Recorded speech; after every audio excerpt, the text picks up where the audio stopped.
Understanding Return Label, a guide for English learners. Hello everyone, and welcome to our English learning series. Today, we're going to explore a commonly used phrase in the English language, return label. Whether you're shopping online or sending packages, this term is incredibly useful. So, let's dive in and understand what a return label really means. A return label is a pre-printed, postage-paid label that comes with a product or is provided by a seller.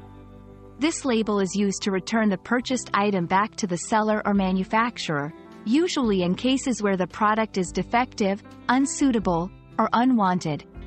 The key aspect here is that the sender does not pay for the postage. It's already covered. Return labels are often included in the package of the product you receive.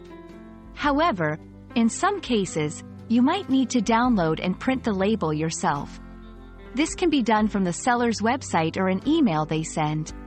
It's important to follow the instructions provided by the seller for a smooth return process. Using a return label is simple. First, securely pack the item you wish to return. Then, attach the return label to the package, covering any old shipping labels. Finally, drop off the package at the designated shipping carrier or location mentioned on the label. It's crucial to ensure that the label is visible and unobstructed.